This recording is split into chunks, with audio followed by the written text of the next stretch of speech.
PHP has many features, but they might not be enabled on your server. So it's important to know how to use a function called phpinfo to check your server's configuration.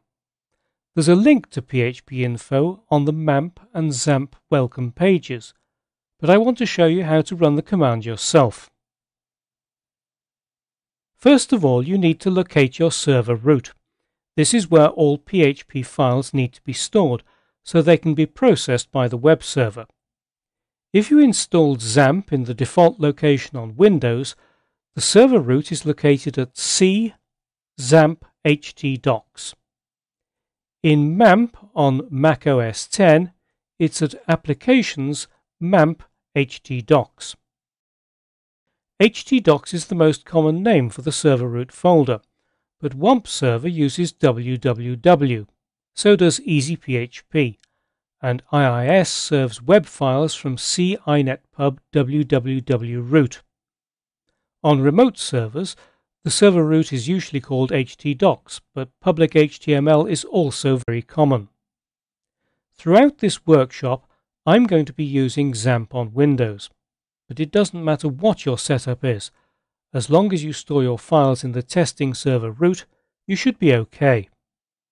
Use Windows Explorer or the Mac Finder to navigate to your testing server root. So I'm going to go to C, then to XAMPP and htdocs. Now if you've got a new installation, the server root will have only a handful of files and possibly some folders.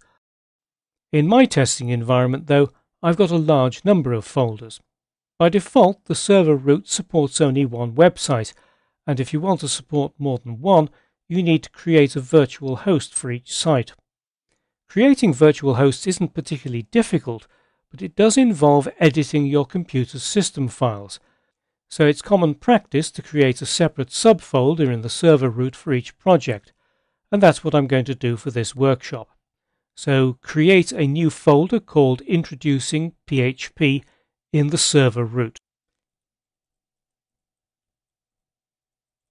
Although the Mac and Windows operating systems allow you to leave spaces in folder and file names, you should never do so when naming files and folders in a website. Most PHP sites are hosted on Linux servers, which don't permit spaces in names, and Linux is also case sensitive, so it's best to use lowercase for all file and folder names.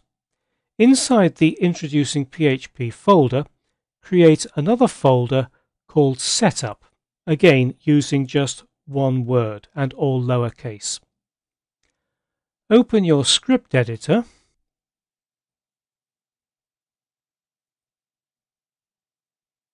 and create a new PHP file and save it in that setup folder as config.php.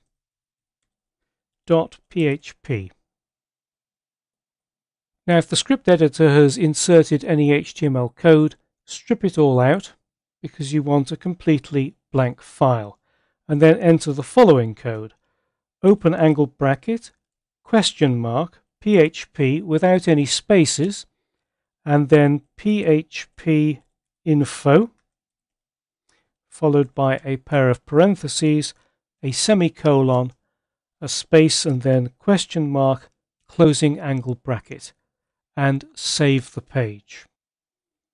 And now view the page in a browser using this URL, localhost/introducingphp/setup/config.php. You should see a page similar to this.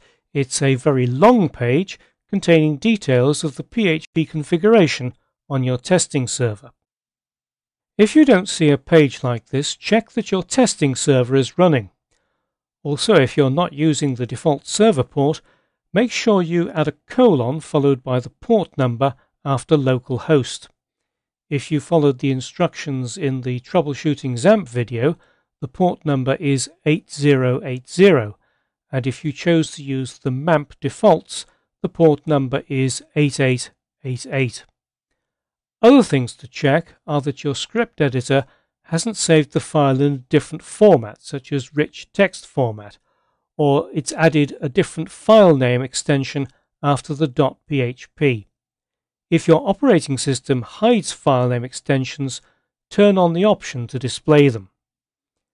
This configuration page contains a huge amount of information, and the contents will differ depending on how your server's been set up.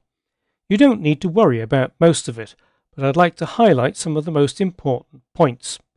Right at the very top is the PHP version number. Make sure it's a minimum of 5.2.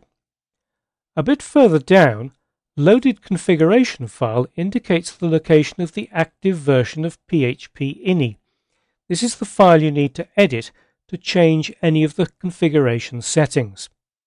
The configuration section, a bit further down, lists in alphabetical order all the features enabled on your server. And a bit further down from there is the core section, which contains several things that I want to check. Display errors tells you whether error messages are displayed on screen. If it's set to off, some errors will result in a completely blank screen, and in a live website that's exactly what you want. Displaying errors can reveal information that could expose you to malicious attacks, but when you're working in a testing environment, it's vital to see all error messages. If display errors is set to off on your local computer, you need to change this setting as described in the video on changing configuration settings.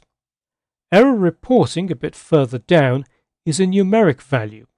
In PHP 5.3 or later, it should be at least 32767, as shown here. In PHP 5.2, the value should be 6143. And if error reporting shows a lower value on your system, again you need to follow the instructions in the video on changing configuration settings. The other thing that I want to check is magic quotes GPC. This controls a feature designed to add a backslash in front of quotation marks and was originally intended as a security measure for working with databases. But it's proved to be more trouble than it's worth and is scheduled for removal from future versions of PHP. Ideally, it should be off as shown here, but you need to check the value on your remote server and use the same value in your testing environment.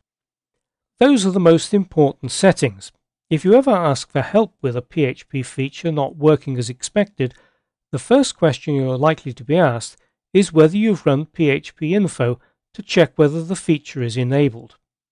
Although this page feels like information overload when you first start out, you'll quickly learn to value the insight it gives you into your server's configuration.